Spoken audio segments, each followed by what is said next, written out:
Near Chadwood, your father, when you are similar, your son is so Eddie Bicho. Then a day, maybe Panko, Phoebe Huntuma, Eddie Acho, very responsibly. Medin the Sandra or Heme, Ametiwa, Jume, Nyamia Dom Entertainment, I may a Ghana for Chimois. When you start sending her, where do you die or your guy? Sister Sandy be a guy. Na, Mengo, Cassio, Hanson, no. Na make I must say, Adom TV Multimedia Group Limited, yea and ye elections headquarters. Yesi Kokromoti power. It's answer 2 million 17. Yabasi about patemu ho na watch me and bia. Ombeshi MPP back when this back we quampo bet me afraid than a squad. Obia ebede, ebetche na adwen. Patemu no ye de buy a studio ha say very responsibly. Na ise o maba be debate at your margin. Timesha say if yada we ebesha say Odu TV no beto 7:30 AM she o man hine kwabena asante efia mankwa tamakulo akwasinsi asemideka today imagine say ye don patemu no abaye studios ha say na omo bepem so enti no wo so wo akwanya no se onso so be hye wadwen e bia na o sector no wa betena ni say what I say to wo hye na adwen bie phone lines na wo so wa hye ewom till Friday we ya started with energy sector no na waka yo ho ewo honom inspirational sister Sandy net to say akwaba nia inspirational gifty any friend no na answer na no ya akra na you kuma say say na singer ni jemu no obe pajansa na be we give you me akra ni kuma say kakra and then if a na represent be jiran finfin obe pajansa na eti wo dey my solo back on e fan he baby a we jina sisi my back dey be chese o wa akra okay ene me dey eyi singer the chase na we give you glory and honor. That's right. You are the Lord. Let your name be glorified. Where you kukra. Kuma say akra. Akwa baby mba do TV. Yeah, so. Yeah, but why the name inspirational gift? Then a touchy. Sister Sandy me that say before no I would just me that was bebre e wa akwanya wo dia mama e wo platform so inspirational gift me fa ne say amanfo na didi ni mama. Oh wow. Because me shase say me to nyom no baby a me gina to nyom bia obi a say your voice is very inspirational. Your voice is very inspirational. Wow. Wow. Afi ne ye frame me inspirational. Nti me ankasa me din ye gifty. Okay. And I'm me inspirational. Oju tu mu na the gift na tag. We guy do. Wow. Nse de wo tonyo man nse wo hye nkrofon kran sa. And ne wo nkode na wa hye me nkran bebre. Amen. Ebe ho. Dia he na ise wo dia to dwaso. Se see am the faithful God. And Badwam. Okay. Yeah. O mama acapella ne kakra ne ehwe mu nsem na fe ye nkɔ video number. Me too much. Fachery. Faithful God, I'm so grateful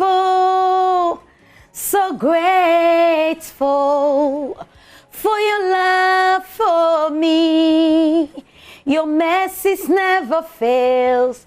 Amazing love has made me strong. Oh, faithful God, I'm so grateful. Abodi nyina di wa dance ye. Se wuntonko na wuno.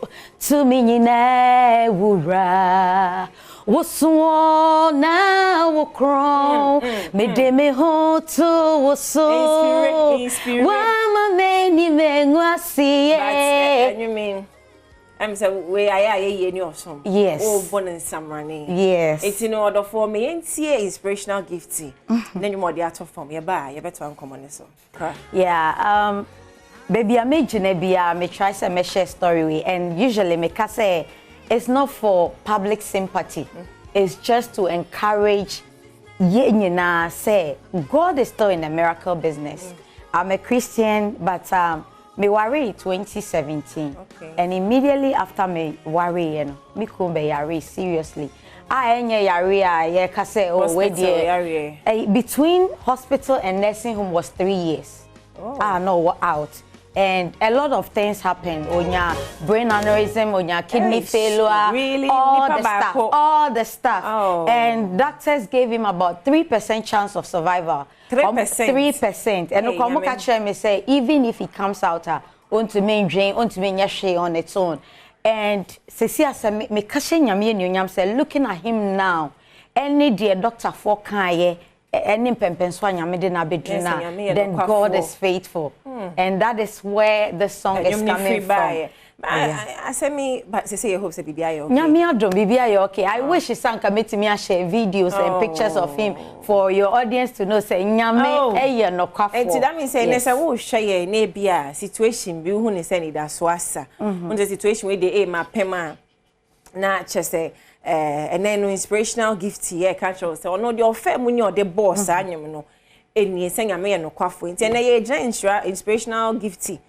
Asem so e dey ahye won kwan ti so obi hwe wa nkranhye sem na ade bema no na wo the final words ato aso ama me mpache yo de nkranhye sem ameka cho bia ne se wo ye gidini a koso akra wo gidie mu de wo na mu bia no it's just a matter of time e say wo twen na edin ba na mo mutumi twen nyame animu a obebem abeye de wo hia nyina ama na me final words na me pese me chia Nkrofobi mpacho so be me kwaya mpacho me pese me chia the USA, the Apostolic Church of the USA. Yen area superintendent elect recently ni ayen apostle pastor Apostle Dan Corte baby obi a me district pastor of the Ohio Kentucky Assembly. O guys said I said the honor free by mpacho honor free by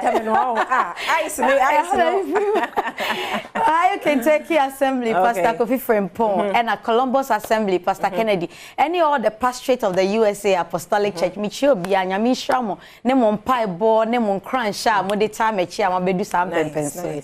I mean, US will be a rabbit. Me pacho, me Ohio, Columbus. Kasa, you ever feel my Ghanaian dishes be. Yeah, that's a send over try. Me that's a social media, social media. Me pacho, me will YouTube, me will all the social media platforms. The DNA inspirational gift. Pacho, me not follow me. Na ye link it home. You do what she I some kwa. Sister me. I mean, show the very best in your endeavors. Since you know inspirational gifting and you know HHA in more. Yes, and tell you one more time about Ejane Kwan. My best is here. My talent, you know, we are here for the talent. I brand here by call born home day. Our industry, men penny for in Ajiatum. Oko social, and so be a say and a TikTok. Mammy or US way. To the dear good name say auntie. It's your name in Saka, Jao darling. You may be son as a darling no crampuno. Girl ben at the tono. Umuza. Yao, the Mwakwaba. Such a fresh boy. Thank you. What's our dripping it? Hey, oh bye. Faboom. Boza. Cano crano, darling no. Oba ben at the tono. Why quay sweetie love you baby na. Girl you hear us. You are such a darling. And then yes, I'm a darling bye. Darling, me free, me boss, but then I girls not already no more darling. So show me a darling vibe. Yeah, you be kumio. O boss na dey darling but girls na Canada say. Oh yeah, darling. Yeah. That's beautiful. So how long now why you nyuma we say? Okay. Me share nyuma so abra na me was central region Asinfosu. Okay. The one I'm free. But then officially under record label there. 1 year. Oh, okay. I'm on last move free time there na nsuo Tobia Plus FM. Ana na nyemo a. Any nipa na ye asesa. Ko ya ase. Ampa. Na boss no wuhia no how come na wuhia team ya afi oni omo ye adwuma record label ya wo so sise no. Okay, omo be ye show Asinfosu. Okay. And I make up perform me nti. Me perform me wie ye no. Na team ni member ba ko be ka me say boss person woni me di income. Nti no me send me your mom through Gmail. So man send the enyum no. And omo back 3 months later. And I want to tell me say I'm catch me say send no one send and I'm catch me say sada na me bra car until next day na pay and I me far car na me back car. Wow, that was 2020 till man drop in your 2023 and sana me be drop in obviously and for opportunity in the pan now be say send no Gmail na ya it take you 3 months na no nche say bia me na my relaxed to opportunity so but on say na mati bebre it's na wunyin ni na me ngin di say for she show ba but na wunyin di so nti na me But we mo de real, we be rare. Bibia akoso kama. Nice. And you be na oto ye man, ka say send the Gmail no. Okay, sada no na me kono na me wanyuma me fam babo nti. Nti me perform ni nyina cause me mate se kwa me got e ba se go so abe show. Okay. Nti me kono me ko kumi ho na me sma Gmail. Nti me wie ya na me so me opportunity free o say. Oh, okay. Wow. Eti ye kan I don't ye nhwe na adwuma ba ko de ato form. Ye ba ni ato ankomo ne so a. Say ya dal na me ntwetwe nkomo. Pa hwe ba sisi a. I say we bold enough to go for what you want. So they may grab me blessings. And I champo, we coming in low near while penny. Bibi any auntie, you better say your final words to Adom no more show. Any new people or more account fans in a honey. Okay, so right now I'm a new face of high life music. Okay. It didn't hear our darling music, but me here Ghana for support. Send it bear meet me at the high life. I call different level. You don't say no so yeah but say if you want so much, I want so fun to me talk. Until I'm form of support and time it I mean to me for more works and I mean push high life music and should I say this is home. You're always welcome. Anytime, just knock on the door. We got you, right? It's your darling and then to change come on new phase of high life. You know, yeah, you better say. Oh, Zabusia, me twaso. Papa pan fair printers, CCTV cameras, no, and they will talk for now. Near install CCTV, no so ya, ma so ya hono near connect to a phone so. Wa bon se wa adwumem. Utu kwan baby bia na wo monitor wo ma no, and wo japade e wo fie. Call www.francotrading app no eso na kwajen krato e we tire bia. Maka tro se gogo ho no. Emfa Franco number bia wo ho. Cause say no settings no e more. Koyen app ne so na enkra we tire bia. App na so no numbers wo ho no mo a ofra obenya Franco Trading Enterprise still phone papa printers papa efie. And I mean mo di nkoma no pa na nsa no say.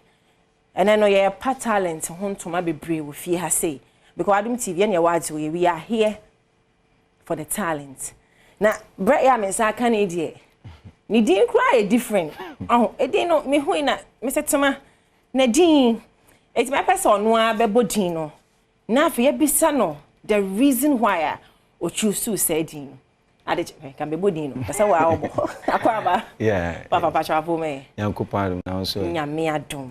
Edin o sisubiem ade efe kwachi eno de na efe ade efe kwachi edin no mrane kwachi ne mrane ne ade efe ana kwachi bi wa ha mi so onye hu yi oh kwachi ade efe but no Prince, you are very handsome. Oh, say me who say me found she new school say old school we jina hini mi jina finfin emwame you are looking very handsome you know. Thank you. Over 18 oh. No, oh, my brother. Hey, you very well fe. Akwaba. It's what kind of music are we no? Yeah, find sharing high life. High life. Then so no wha na dey abefu de kakra. Afem. Awo no, nti. Ba jana na dey e wose hu ba bia ugina pan ye hu so. You be identify say ade efe or ye high life. High life. High life. Anse e be bonyum ne kra na o so utimi mama capella bi ne Ghana fo say wani mu nye fe kwa na ne so so e kama pa. Okay. Mami kwai ode Mami no way Mami kwai mi do wi sie Mami no way Mami kwai abrabu ajiwa Mami no way Mami kwai ode. Wow. Mami no way. Mami kwai. Mi do wi sie. Ade pe o ya kai me scribe. Ke che kwa me apia mo no. O mami survive ne pa. O ba ku eja Moses e me de. Eja Moses. My yensi so mati for na ahwefo. We a brand new one no from ade efe kwache. O say eja Moses. Na oni o feature no kwa de e bodam. Ti ba cho hwebra ye ba ya to aso. Menim so obi aka show say o mai sa na na champo mo kind of vibe no.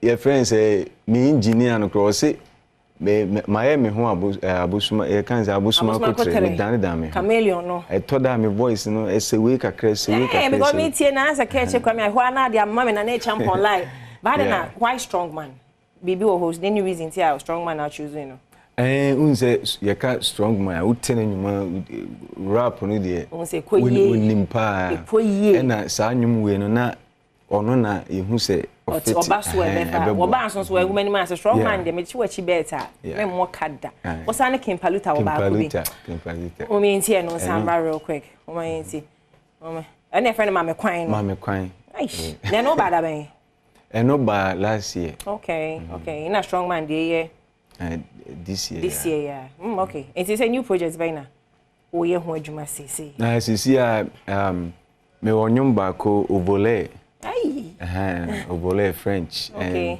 ena insi achiri obi asi wachi insi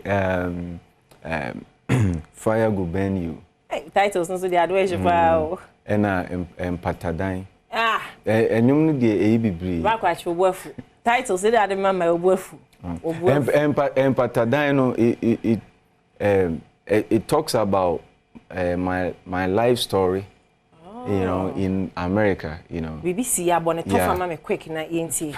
Me ye adwuma o hospital. Okay. Yeah, na me ko hwe patient bi bruni bi.